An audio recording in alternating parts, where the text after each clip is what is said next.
हरे कृष्णा। जय श्री हरि। ओम नमः शिवाय। प्रिय भक्तजनों, आज शनिवार को शनिवार की बहुत ही दुर्लभ व्रत कथा सुनेंगे।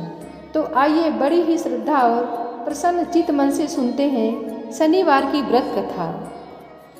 एक बार सूर्य, चंद्रमा, मंगल, बुध, बृहस्पति, शुक्र, शनि, राहु और केतु इन 9 ग्रहों में विवाद होने लगा कि हम सब में बड़ा कौन है।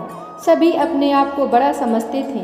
उन लोगों का विवाद काफ़ी बढ़ गया और वह किसी फैसले पर न पहुंच सके तो देवराज इंद्र के पास गए और उनसे निवेदन किया, हे देवराज, आप हमारा न्याय करा के बताएं कि हम 9 ग्रहों में से सबसे बड़ा कौन है। ग्रहों की बात सुनकर इंद्र घबरा गए और बोले, मुझ में इतना सामर्थ्य नहीं है जो मैं किसी को छोटा बड़ा बता सकूं। मैं इस मामले में कुछ नहीं कह सकता। हाँ, मैं एक उपाय अवश्य बताता हूँ। इस समय मृत्यु लोक में विक्रमादित्य का राज है। वह दूसरों के दुखों को दूर करने वाले हैं, इसलिए तुम्हें उनके पास जाना चाहिए। देवराज इंद्र की बात सुनकर सभी ग्रह महाराज विक्रमादित्य के पास गए और सारा किस्सा सुनाया। ग्रहों की बात सुनकर महाराज विक्रमादित्य सोचने लगे कि किसको छोटा बताऊं। काफ़ी देर तक विचार करने के पश्चात उन्होंने एक उपाय सोचा। सोना, चांदी, कांसा, पीतल, रांगा, जस्ता, अभ्रक, लोहा आदि 9 धातुओं के 9 आसन बनवाए और उनको क्रम अनुसार बिछा दिया। सोने का सबसे आगे और लोहे का सबसे पीछे। इसके बाद राजा ने ग्रहों से कहा कि आप अपने आसनों पर बैठ जाइए। जिसका आसन सबसे आगे है उसको सबसे बड़ा और जिसका सबसे पीछे है उसको सबसे छोटा समझिए। क्योंकि लोहे का आसन सबसे पीछे था, इसलिए शनिदेव ने समझ लिया कि राजा ने मुझे सबसे छोटा बता दिया है। उन्होंने कहा, राजा, तू मेरे पराक्रम को नहीं जानता। सूर्य एक राशि पर 1 महीना, चंद्रमा 2.25 दिन, मंगल 1.5 महीना, बृहस्पति 13 महीने, बुध और शुक्र 1-1 महीना तथा राहु और केतु उल्टे चलते हुए केवल 18 महीने केवल एक राशि पर रहते हैं। परंतु मैं एक राशि पर 30 महीने तक रह सकता हूँ। जब श्री रामचंद्र जी पर 7.5 आई थी तो उनको वनवास हो गया और रावण पर आए तो भगवान श्री राम चंद्र जी ने सेना लेकर लंका पर चढ़ाई कर दी और रावण के पूरे कुल का नाश कर दिया। इसलिए राजा, अब तू तनिक सावधान रहना। शनिदेव की बात सुनकर राजा विक्रमादित्य बोला, जो कुछ मेरे भाग्य में लिखा होगा सब देखा जाएगा।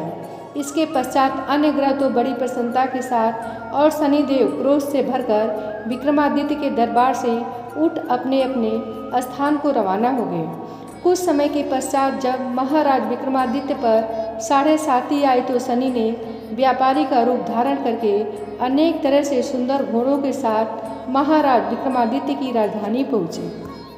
राजा ने व्यापारी के पास आकर उन दोनों को देखा और उनमें से एक सुंदर घोड़े को पसंद किया और सवारी के लिए उस पर चढ़ा। बस राजा के उस पर चढ़ने की देरी थी कि वह हवा हो गया और जंगल में राजा को गिराकर अदृश्य हो गया। अब राजा जंगल में मारा मारा फिरने लगा। भूख और प्यास ने भी उसे बेहद सताया। इतने में कहीं से एक ग्वाला निकला। उसने राजा को पानी पिलाया। पानी पीने के पश्चात राजा ने ग्वाले से नगर का मार्ग पूछा। ग्वाले ने राजा को सीधा रास्ता बता दिया। राजा शहर में पहुंचा और सेठ की दुकान पर जाकर बैठ गया। सेठ ने जब उसका नाम ग्राम पूछा तो राजा ने कहा, मेरा नाम बीका है और मैं उज्जैन का रहने वाला हूँ। सेठ ने उसे कुलीन मनुष्य जानकर जल आदि पिलाया। सेठ की दुकान पर उस दिन अधिक बिक्री हुई। इससे सेठ राजा को एक भाग्यवान पुरुष समझकर भोजन के लिए अपने घर को ले गया। भोजन करते समय राजा ने देखा कि एक सोने का हार खूंटी के साथ लटक रहा है और खूंटी हार को निगल रही है। भोजन के बाद आवश्यकता पड़ने पर सेठ को हार कहीं नहीं मिला तो सबने यही कहा कि हार अवश्य ही बीका ने चुराया है। इस पर 5-7 आदमी विक्रमादित्य को पकड़कर कोतवाल के पास ले गए और कोतवाल ने उनको राजा के सामने उपस्थित कर दिया और बोले, महाराज, यह आदमी तो भला प्रतीत होता है और चोर मालूम नहीं होता, लेकिन सेठ का कहना है कि चोरी इसी ने की है, क्योंकि इसके घर में इसके अलावा बाहर का कोई आदमी नहीं आया है। इस पर राजा ने आज्ञा दी महाराज विक्रमादित्य के हाथ पैर काटकर चौरंगिया किया जाए। राजा की आज्ञा अनुसार महाराज विक्रमादित्य के हाथ काट दिए गए। इसके पश्चात राजा की यह दशा हो गई कि किसी ने पानी उसके मुख में डाल दिया तो पी लिया, और यदि किसी ने रोटी का टुकड़ा मुख में डाल दिया तो खा लिया। इस प्रकार कुछ काल व्यतीत हुआ तो एक तेली उसको अपने घर ले गया और अपने कोल्हू पर बैठा दिया। महाराज विक्रमादित्य कोल्हू पर बैठे हुए दिन भर बैल हाँकते रहते।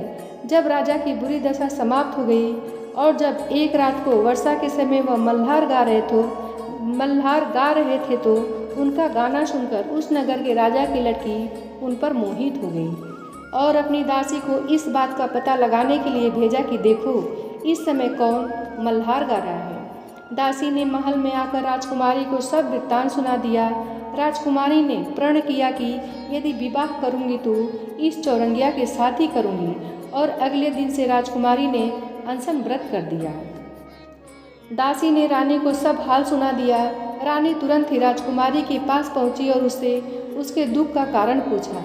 राजकुमारी ने कहा, माताजी, मैंने प्रण कर लिया है कि अमुक तेली के घर में चौरंगिया है, उसी के साथ विवाह करूंगी। रानी ने चिंतित होकर यह बात राजा को बताई। राजा ने भी समझाया। उसने कहा कि पुत्री, मैं अभी देशांतर में अपने दूत भेजकर गुणवान तथा रूपवान राजकुमार के साथ तेरा विवाह करूंगा। जो बात तुमने सोची है यह तुम जैसी राजकुमारी को शोभा नहीं देती। इस पर राजकुमारी ने कहा, पिताजी, यदि आप इस संबंध में अधिक कुछ कहेंगे तो मैं अपने प्राण त्याग दूंगी, परंतु दूसरा वर नहीं करूंगी। राजा ने उसी समय तेली को बुलाकर कहा कि तेरे घर में चौरंगिया है, मैं उसके साथ अपनी लड़की का विवाह करना चाहता हूँ। तेली ने कहा, महाराज, यह कैसे हो सकता है? कहाँ आप हमारे राजा और कहाँ मैं नीच तेली। राजा ने कहा, भाई, भाग्य के लिखे को कौन मिटा सकता है? तुम अपने घर जाकर विवाह की तैयारी करो। अब तेली अपने घर जाकर विवाह की तैयारी करने लगा। फिर राजा ने राजकुमारी का विवाह चौरंगिया विक्रमादित्य से कर दिया। रात्रि के समय जब महाराज विक्रमादित्य और मनभावनी महल में सोए थे तो आधी रात के समय शनिदेव ने राजा विक्रमादित्य को स्वप्न में दर्शन देकर कहा, राजन, कहो तुमने मुझको छोटा बताकर कितने दुख उठाए हैं। तब महाराज विक्रमादित्य ने शनिदेव से अनेक प्रकार से क्षमा याचना की। इस पर शनिदेव ने प्रसन्न होकर महाराज विक्रमादित्य को हाथ पैर दोबारा दिए। विक्रमादित्य ने शनिदेव से कहा, महाराज, मेरी एक प्रार्थना स्वीकार करें कि जैसा दुख आपने मुझे दिया है वैसा दुख किसी को नहीं दीजिएगा। शनिदेव ने कहा, राजन, तुम्हारी यह प्रार्थना स्वीकार करते हैं। जो मनुष्य मेरी कथा सुनेगा और चींटियों को आटा डालेगा उसके मनोरथ पूरे होंगे।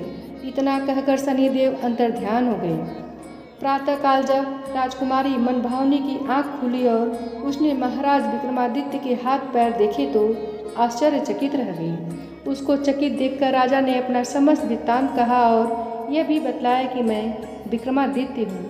नगर भर में प्रसन्नता की लहर दौड़ा गई और विक्रमादित्य के चरणों में गिर पड़ा, क्षमा मांगने लगा कि आप मैंने चोरी की और झूठा दोष लगाया, अतः आप तो आज का जो चाहे मुझे दंड दीजिए आज। राजा विक्रमादित्य ने कहा, सेठ, मुझ पर शनिदेव का कोप था, इसमें आपका कोई कसूर नहीं है। सेठ ने कहा, परंतु मुझको तभी शांति होगी जब आप मेरे घर चलकर प्रीतिपूर्वक भोजन करेंगे। सेठ महाराज विक्रम को अपने घर ले गया और बहुत ही बढ़िया पका स्वादिष्ट भोजन सामने रखा। जब विक्रमादित्य भोजन कर रहे थे तो उन्होंने एक आश्चर्य की बात सबको दिखाई दी। जो खूंटी पहले हार निगल गई थी अब वह उगल रही थी। महाराज विक्रमादित्य ने किया, जब मुझ पर शनि की दशा थी तब खूंटी ने हार निगल लिया था, अब शनिदेव की दशा समाप्त हो गई है तो खूंटी ने हार उगल दिया है। जब भोजन समाप्त हो गया तो सेठ ने हाथ जोड़कर कहा, मेरे यहाँ एक कन्या है, उसका पाणी ग्रहण आप करें। इसके बाद सेठ ने अपनी कन्या का विवाह विक्रमादित्य के साथ कर दिया। महाराजा विक्रमादित्य राजकुमारी मनभावनी सेठ की कन्या श्री कंवरी सहित अपनी राजधानी को रवाना हो गए। नगरवासियों ने उनका स्वागत किया।